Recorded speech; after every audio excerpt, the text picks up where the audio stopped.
சீடர் கேட்டார், அம்மா, குருதேவரை நான் ஏன் காணவில்லை? அன்னை கூறினார், மனத்தை தளரவிடாமல் தொடர்ந்து பிரார்த்தனை செய்து வா. உரிய காலத்தில் அனைத்தும் நடக்கும். பல முனிவர்களும் ரிஷிகளும் நெடுங்காலம் இறைவனை தேடியும் அவனை காண முடியவில்லை. அப்படியிருக்க நீ கேட்டவுடன் இறைவன் உனக்கு காட்சி கொடுக்க வேண்டும் என்று எண்ணுகிறாய். இறை காட்சி அவ்வளவு எளிதானதா? அதிர்ஷ்டவசமாக இம்முறை குருதேவர் எளிமையான வழியை வகுத்து வைத்துள்ளார். அதனால் இறை அனுபூதியடைதல் என்பது அனைவருக்கும் இயன்றதே. இறைவனின் விருப்பப்படி அனைத்தும் நிகழ்கின்றன என்பதில் ஐயமில்லை. இருப்பினும் மனிதன் வேலை செய்ய கடமைப்பட்டுள்ளான். ஏனெனில் இறைவன் தன் எண்ணங்களை மனிதனின் செயல்கள் வாயிலாக வெளிப்படுத்துகிறார். ஒரு பொழுதும் உன் ஆன்மீக சாதனைகளை தளர்த்திவிடாதே. சீடர் கேட்டார், ஜபம் செய்து வருகிறேன், ஆனால் மனத்தை என்னால் ஒருமுகப்படுத்த முடியவில்லை. அன்னை கூறினார், மனம் ஒருமுகப்பட்டாலும் படாவிட்டாலும் ஜபம் செய்து கொண்டே வா. தினமும் ஒரு குறிப்பிட்ட எண்ணிக்கை ஜபம் செய்ய உன்னால் முடிந்தால் அது உனக்கு நன்மை தரும்.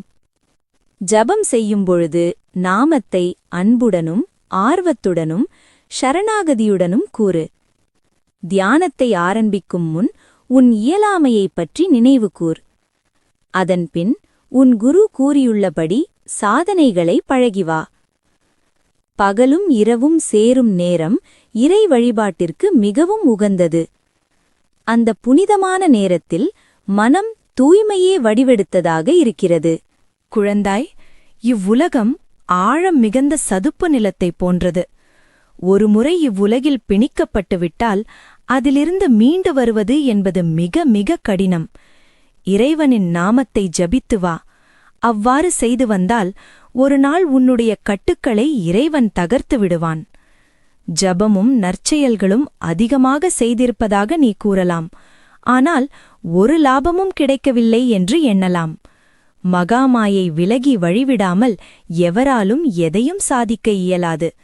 என் குழந்தைகளே, அடைக்கலம் புகுங்கள். அப்பொழுதுதான் மகாமாயை கருணை கூர்ந்து வழிவிடுவாள். பிரார்த்தனையையும் தியானத்தையும் இடைவிடாமல் செய்து கொண்டு வரும்பொழுது குருதேவர் நிஜமாக உன்னுடன் பேசுவதை உணர்வாய். உன்னுடைய அனைத்து ஆசைகளும் உடனுக்கு உடன் நிறைவேறும். உன்னுடைய மனம் ஆழ்ந்த அமைதி பெறும். எவன் ஒருவன் என்னில் உரைகிறானோ அவனே உன்னிடமும் உறைவதை உணர்வாய். அதன் பின்பே உன்னிடம் பணிவு பிறக்கும்.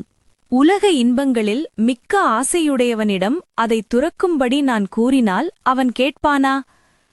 மாயையின் விளையாட்டு இந்த பிரபஞ்சம் என்றும் இறைவன் ஒருவனே மெய்ப்பொருள் என்றும் ஒருவன் உணர்ந்திருந்தால் அவனுக்கு நான் சிறிது உதவ வேண்டாமா?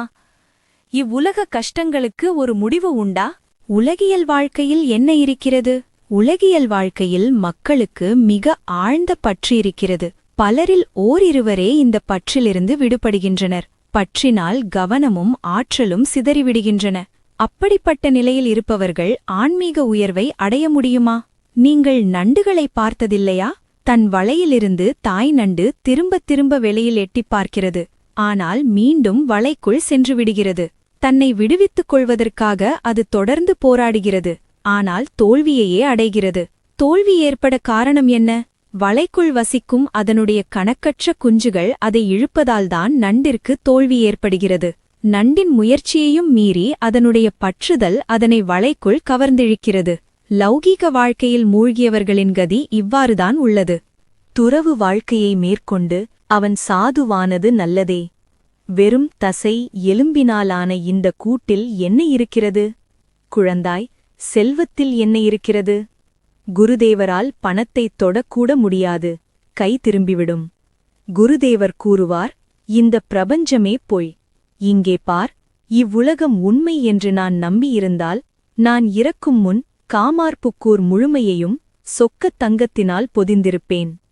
ஆனால் அவை அனைத்தும் மெய் அல்ல என்றும் இறைவன் ஒருவனே உண்மை என்றும் அறிவேன்.